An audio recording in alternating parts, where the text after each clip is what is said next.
Have you ever been in the middle of something, a job, a relationship, a project, and you just had this nagging feeling that maybe, just maybe, it was time to walk away? Oh, absolutely. And I think what's interesting is that most of us are taught from a very young age that quitting is bad, like quitting equals failure. But I think that's actually one of the most damaging things we tell people. Right, and I want to dig into that today because I think there's this huge cultural narrative, a story we all kind of absorb, around persistence. Never give up, keep pushing, all of that. And don't get me wrong, persistence matters. But at what point does persistence become stubbornness? That's the real question, isn't it? Because stubbornness, meaning you're holding on just because you don't want to admit you were wrong, that's very different from genuine resilience, which is pushing through because you truly believe in what you're doing. Okay, so let's actually start with a basic question. What does it even mean to quit? Because I think people hear that word and immediately feel a kind of shame around it. Yeah, quit is such a loaded word. It carries a lot of emotional weight. But at its core, to quit simply means to stop doing something. And stopping something isn't inherently bad. It depends entirely on what you're stopping and why you're stopping it. Exactly. And I think there's a really useful distinction to make here between quitting out of fear and quitting out of wisdom, because those two things can look identical from the outside, but they're completely different on the inside. That's a great way to put it. Quitting out of fear is when you're running away from discomfort, when things get hard and you just want to escape. But quitting out of wisdom is when you've genuinely assessed the situation and you've decided, this is no longer serving me and my energy is better spent elsewhere. So how do you tell the difference? Like, when you're in the middle of something difficult, how do you know if you're being wisely strategic or just chickening out? Right, because it's so easy to convince yourself that you're being wise when you're actually just scared. I think one of the first things to ask yourself is, am I quitting because of the difficulty or am I quitting because of the direction? If something is hard but still moving in the right direction, that's probably worth pushing through. But if you're working in direction itself is wrong, that's a different story. I love that. Difficulty versus direction. That's such a clean way to frame it. And I think it also brings up the idea of sunk cost. This is a concept that I find fascinating and honestly a little terrifying because it traps so many people. Oh, the sunk cost fallacy, yes. So for listeners who haven't come across this term, a sunk cost is something you've already spent, whether that's money, time, or energy, that you cannot get back. The fallacy, the mistaken thinking, is when you keep investing in something simply because you've already put so much into it. And it feels so logical in the moment, right? Like, I've already been in this job for 5 years. I can't leave now. Or I've already spent 3 years studying the subject. I have to finish the degree. But the past investment doesn't actually change whether the future is worth pursuing. Exactly. The 5 years are gone regardless of what you do next. The real question is, going forward, is this the right path? And that's hard to accept because we're emotionally attached to the things we've invested in. We feel like leaving would make the past investment meaningless. Which it doesn't, by the way. I think that's worth saying. Just because you walk away from something doesn't mean the time you spent on it was wasted. You learned things, you grew, you got something from it, even if the outcome wasn't what you planned. 100%. I spent about 2 years trying to build a small business that ultimately didn't work out. And for a long time, I felt like those 2 years were a total loss. But honestly, every skill I use now, every instinct I have about how to talk to people, how to manage my time, so much of that came from those 2 years. That's such a good example. And you didn't keep throwing more time and money into something that wasn't working just because you'd already invested 2 years. At some point, you made the call. Yeah, and that decision was really difficult because there's this voice in your head, and I think everyone has it, that says, what if you're just 1 month away from it working? What if you give up right before the breakthrough? Oh, that voice is brutal. It's like your own brain holding you hostage. What if you quit too soon? And I think that fear, the fear of quitting too early, is actually just as dangerous as the fear of quitting at all. It really is. And this is where I think it helps to look at the data, not just the emotions. Like, are there actual signs of progress? Are things objectively getting better, or are you just hoping they will? Hope is not a strategy, as the saying goes. Hope is not a strategy. I like that. So we're talking about being more analytical about it. And I guess one way to do that is to set what some people call quitting criteria in advance. Meaning, before you start something, you decide if X happens or if Y doesn't happen by Z date, I will reconsider. Yes, this is actually something a lot of smart decision makers do. They call it a kill switch in some business contexts. Basically, a pre-agreed condition that tells you when to stop. And the reason you set it in advance is because when you're in the middle of something, your judgment is clouded. You're emotionally invested. You're not thinking clearly. That's really clever, actually, because you're essentially making the rational decision before the emotional chaos kicks in. It's like deciding what you're going to eat before you're starving, because when you're starving, everything looks good. Exactly. Never go grocery shopping when you're hungry, and never make a major life decision when you're at your most emotionally overwhelmed. Those two pieces of advice are more related than people think. Okay, let's talk about some specific areas where people struggle to quit, because I think the experience is quite different depending on whether we're talking about a career, a relationship, a creative project, a fitness goal. These all feel different. Totally different. Career is probably the most complex one because it's tied to your identity, your income, your sense of security. People stay in jobs they genuinely dislike for years and years because the stability feels too important to risk. And sometimes that makes complete sense, right? Like, if you have a family to support and bills to pay, you can't just walk away on a whim. But there's a difference between staying for practical reasons while actively working toward change and staying because you've given up and you're just coasting. Coasting. That's a good word. Just drifting along without any real intention or momentum. And I think that's one of the saddest versions of not quitting. Because at least when you're actively struggling, you're still engaged. But when you're just coasting, you're not even really present. It's like being stuck in neutral. The car isn't crashed, but it's also not going anywhere. And I think a lot of people spend years in that neutral zone and then wake up one day wondering where the time went. And the tragedy is that by not making a decision, by not actively choosing to stay or actively choosing to leave, they've actually still made a decision. Inaction is a choice. Doing nothing is doing something. It's choosing the default.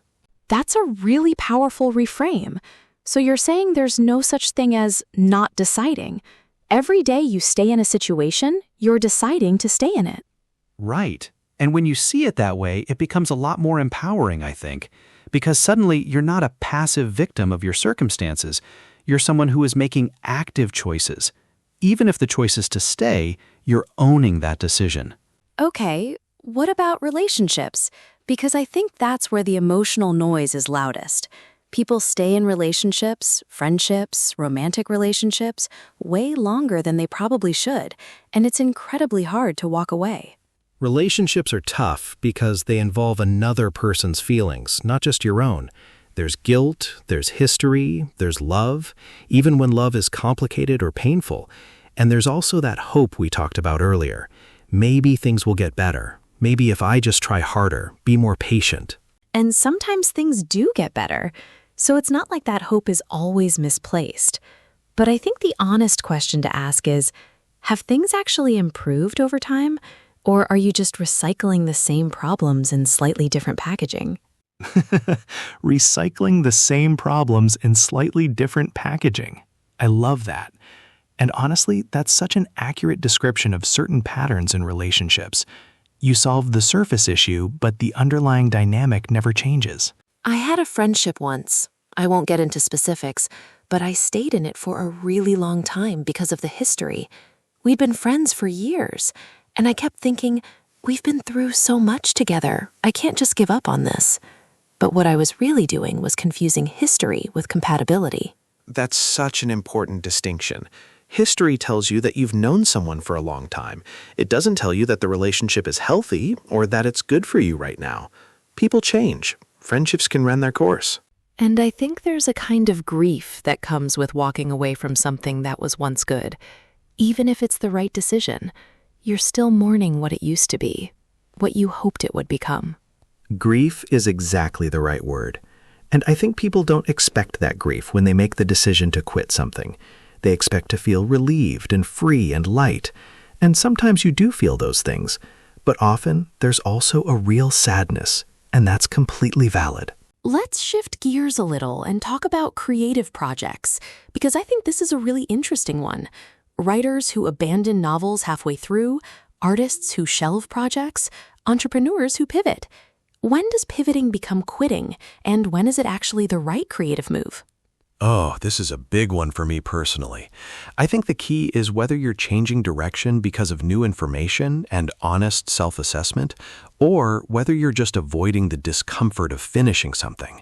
Because finishing is hard. Getting to the end of a project is genuinely difficult, and a lot of people abandon things in the messy middle before they find out whether they were actually any good. The messy middle. I've heard this term before. Can you explain it a bit? Sure. So with most creative projects, or really any big project, there's a kind of emotional journey. At the start, you're excited. Everything feels possible. Then you hit this middle phase, where the initial excitement has worn off, but you're not close enough to the end to feel that finish line energy. Everything feels difficult and messy and uncertain, and that's when most people bail. And then they start something new and feel that fresh excitement again, and the cycle repeats. They become what some people call serial starters. They're great at beginning things, but they never really complete anything. Which is exhausting in its own way, because you keep having the experience of starting, but you never have the experience of finishing. And finishing something, completing it, gives you a completely different kind of confidence and satisfaction. So for creative projects, your advice would be to push through the messy middle before deciding to quit? Generally, yes. Give it enough time to get through the rough patch before you evaluate whether it's worth continuing. But, and this is important, not every project deserves to be finished. Some ideas are genuinely bad. Some things aren't working and won't work, no matter how much effort you put in. So you do need to eventually make an honest assessment. How do you make that honest assessment without it just being your inner critic being mean to you? That's such a good question. I think the inner critic is often just fear talking. It's saying, this is bad, give up. Not because it's actually bad, but because putting your work out there is scary. Whereas a real, honest assessment is more measured. It looks at specific things. Is the core idea flawed? Is there no audience for this? Am I learning and growing through this process, or am I just spinning my wheels? Getting external feedback helps too, I imagine. Having someone else, someone you trust, look at your work and give you an honest opinion, rather than just listening to the voice in your own head. Yes, but the key is someone you trust to be honest, not just someone who will tell you it's brilliant so they don't hurt your feelings. Supportive encouragement has its place, but if you're trying to make a real decision about whether to continue, you need real honesty. Okay, I want to bring in the concept of opportunity cost here, because I think it's related to the quitting conversation, but people don't always connect the dots. Can you walk us through that idea? Absolutely. So opportunity cost is basically what you give up when you choose one thing over another. Every choice you make means you're not making a different choice. So when you stay in a job you dislike, the opportunity cost is the time and energy you're not spending finding or building something better. It's invisible, but it's real. And I think people underestimate opportunity cost because you can't see it. You can see the job you have, you can see the relationship you're in, but you can't see the better job you didn't take, or the better relationship you didn't build because you were too busy holding on to the wrong thing. Exactly. It's like keeping an old broken piece of furniture in your living room because you paid good money for it years ago. It's taking up space that could be used for something that actually serves you. But you can't see the thing that could be there. You can only see the thing that is there. That is such a vivid image. I love that. Okay, so we've been talking about the case for quitting, and I want to make sure we're not painting too rosy a picture here, because quitting isn't always the right answer. There are times when you absolutely should push through. Definitely. And I think the most obvious example is skill building. Learning anything difficult, a new language, an instrument, a technical skill, requires going through a long phase of being bad at it. And that discomfort is not a sign that you should quit. It's just the nature of learning. You have to be bad before you can be good. Which is uncomfortable for people who are used to being competent. When you're good at things in general, being a beginner at something feels genuinely awful. Like you know enough to see how far you have to go, but you're not yet good enough to make real progress. There's actually a name for that. Some people call it the Valley of Despair, or the dip, as author Seth Godin calls it. It's that painful period between starting and achieving real competence, and the people who succeed are often just the ones who had the persistence to get through that valley. So the question becomes, is what you're experiencing a temporary dip on the way to something real? Or is it a sign that this particular path genuinely isn't working for you? Right. And I think context matters a lot here. If you're 3 weeks into learning Spanish and it feels hard, that's the dip. Push through. If you've been trying for 10 years to make a career in something and you have no measurable progress and no genuine passion for it anymore, that's different information. I like the idea of measurable progress as a checkpoint. Not perfection, not being the best, but are you actually moving forward? Is there objective evidence that things are improving? And I'd add, do you still care? Because sometimes we fall out of love with something and we don't even notice it happening gradually. We just wake up one day and realize we're going through the motions. The passion has quietly left the building. The passion has quietly left the building. Okay, I want to ask you something a bit more personal. Have you ever held on to something too long? Like in hindsight, you clearly should have quit earlier? Oh, definitely. Honestly, my first career path. I spent several years in a field that I thought I was supposed to want. It was prestigious, it paid well, people around me thought it was impressive, but I was genuinely miserable. And I kept telling myself, give it more time, it'll get better, you'll adjust. But I was adjusting by becoming numb, not by becoming happy. Becoming numb instead of becoming happy? That's such an honest way to describe it. And I think that's a really important warning sign. When you stop feeling pain, not because things improved, but because you've stopped expecting anything better. Yeah, that's a dark place to be. And the scary thing is you can stay there for a very long time because it doesn't feel unbearable. It just feels gray, flat. And eventually that becomes your normal. So what made you finally make the move? What was the trigger? Honestly, a conversation with a friend who basically said, you talk about this job the way people talk about a bad relationship they're too scared to leave. And something about hearing it said out loud, framed that way, it just clicked. I couldn't unsee it after that. Sometimes you need someone outside the situation to hold up a mirror, because when you're in it, you can lose perspective completely. You can't see how it looks from the outside. And I think that's why having good, honest people in your life is so important. Not people who just validate everything you do, but people who care enough to say the uncomfortable thing when you need to hear it. All right, let's talk about the social dimension of quitting, because I think this holds a lot of people back. The judgment of others. What will people think? What will they say? You said you'd do this, and now you're not doing it. What does that say about you? Yeah, the social pressure is real, especially when you've publicly committed to something. You've told people, you've made announcements, maybe you've invested publicly, and then you want to walk away. There's this fear of being seen as someone who doesn't follow through. And I think social media has made this so much more intense, because now people post about their goals and their journeys, and there's this public record of everything, so walking away feels even more exposed. Right. And it creates this perverse situation where people stay in things not because they want to, but because they don't want to have to explain or justify themselves publicly. They're essentially living their lives according to what they announced online, which is a really unhealthy way to make decisions. So how do you get past that? How do you make decisions based on what's actually right for you, not what looks good to other people? I think it comes down to getting really clear on whose life you're living. And this sounds obvious when you say it out loud, but a lot of people are genuinely living for an audience, trying to perform a version of their life that looks a certain way, rather than actually experiencing their own life. And I think the antidote to that is developing what some people call a strong internal compass, a clear sense of your own values and what actually matters to you, so that external noise doesn't pull you off course so easily. Yes. And that internal compass takes time to develop. It's not something you have automatically. It comes from self-reflection, from making mistakes and learning from them, from really sitting with the question of what you actually want, not what you're supposed to want. One thing I want to address before we wrap up is the language we use around quitting, because I think it matters more than people realize.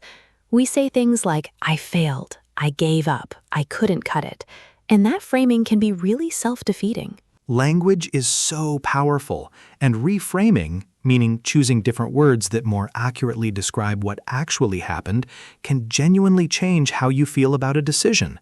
Instead of I quit, you could say I redirected. Instead of I failed, you could say I learned what doesn't work for me. Those aren't just feel-good substitutions, they're actually more accurate. Because failure implies a permanent judgment on you as a person. But walking away from one path doesn't define your entire capacity or character. It's one chapter, not the whole book. And some of the most successful people in the world have long histories of quitting things that weren't working. They're not celebrated for their perfect record of staying. They're celebrated for what they eventually built. And those accomplishments were only possible because they let go of the wrong things. I'm thinking of people like, well, there are so many examples. People who changed careers dramatically, who abandoned early projects that weren't working, who walked away from businesses before pivoting to something that changed everything. The quitting wasn't the failure. It was part of the process. It's almost like quitting intelligently is a skill. And like any skill, you can get better at it. You can get better at recognizing the signals, making the decision with less anguish, and moving forward without carrying unnecessary guilt or shame. That's a beautiful way to think about it. Quitting as a skill, not a flaw. Okay, let's do a quick summary of what we've talked about, because I think there are some really practical things listeners can take away from this conversation. Sure. So first, understand the difference between quitting from fear and quitting from wisdom. Ask yourself if you're running away from difficulty or genuinely reassessing direction. Second, be aware of the sunk cost fallacy. Don't stay in something just because you've already invested in it. The past is gone. The question is whether the future is worth it. Third, set quitting criteria in advance, when you can. Decide ahead of time what conditions would make you reconsider, so you're not making that judgment call in the middle of your most emotional moments. And fourth, distinguish between the messy middle and a genuine dead end. Not every difficult phase means you should quit. Sometimes you just need to push through the rough patch. Fifth, consider opportunity cost. Think about what you're giving up by staying, the invisible cost of holding on to the wrong thing. And sixth, pay attention to the language you use. Reframe quitting, not as failure, but as redirection. You're not giving up on yourself. You're making a smarter investment of your time and energy. And I'd add one more. Surround yourself with honest people. Not yes people who tell you everything you do is great, but people who care about you enough to hold up a mirror when you need one. That might actually be the most important one, because all the self-reflection in the world is limited by our own blind spots, and other people can sometimes see things we genuinely cannot see about ourselves and our situations. So the big message of today, if you had to boil it down to one sentence, what would it be? I'd say knowing when to quit is not a weakness. It's a form of self-respect. It's saying, I value my time, my energy, and my life enough to spend them on things that are actually right for me. I think that's exactly it. And I hope that if you're listening to this and you're sitting with a decision right now, whether to stay or go, whether to push through or walk away, I hope this conversation gave you some useful tools and maybe a little permission to make the choice that's actually right for you. And remember, the decision doesn't have to be perfect. You won't always get it exactly right. Sometimes you'll quit too early. Sometimes you'll stay too long. But the more you practice honest self-assessment and self-awareness, the better your decisions will get over time. And every decision, even the imperfect ones, teaches you something. So nothing is really wasted. Not the time you stayed, not the time you left. All of it is data. All of it shapes who you're becoming. That's a really lovely way to end on. I'll be honest, this conversation made me think about a few things in my own life that I haven't been totally honest with myself about. So thank you for that, Emma. Genuinely. That's the best kind of podcast, isn't it? The kind that makes you think. Thank you so much for being here today, Jake. And thank you to everyone who listened all the way to the end. That means a lot. And if there's someone in your life who might need to hear this conversation today, a friend who's been stuck, someone you care about who's wrestling with a big decision, share this with them. Because sometimes the most useful thing you can do for someone is just help them feel a little less alone in the hard stuff. Take care of yourselves, be honest with yourselves, and we'll talk again soon.